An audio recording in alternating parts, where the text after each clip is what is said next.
નીચેના પૈકી કયું માપન પદ્ધતિનો પ્રકાર નથી?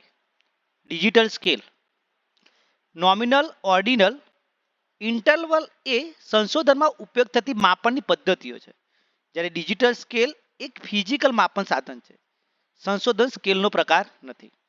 નોમિનલ સ્કેલનો મુખ્ય ઉપયોગ શું છે? વર્ગીકરણ કરવા માટે.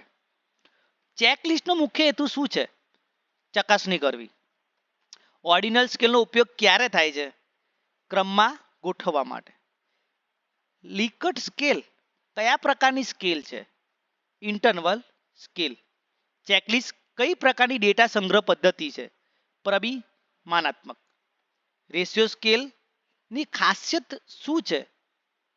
વાસ્તવિક શૂન્ય બિંદુ હોવું. સિમેન્ટિક ડિફરન્શિયલ સ્કેલનો ઉપયોગ કયા માટે થાય છે? અભિપ્રાય માપવા માટે. ચેકલિસ્ટનો એક મુખ્ય ફાયદો શું છે? ઝડપી મૂલ્યાંકન. ઇન્ટરવલ સ્કેલમાં કઈ વિશેષતા છે? સમાન અંતર. ચેકલિસ્ટ સામાન્ય રીતે કયા ક્ષેત્રમાં વધુ વપરાય છે? સંશોધન અને શિક્ષણ. ગુત્તમ સ્કેલનો ઉપયોગ શામાં થાય છે? ક્રમબદ્ધ માપન માટે. ચેકલિસ્ટ કઈ પદ્ધતિ માટે યોગ્ય નથી? વર્ણનાત્મક અભિપ્રાય લેવા. રેટિંગ સ્કેલમાં કઈ વિશેષતા હોય છે? સંખ્યાત્મક મૂલ્ય આપવું.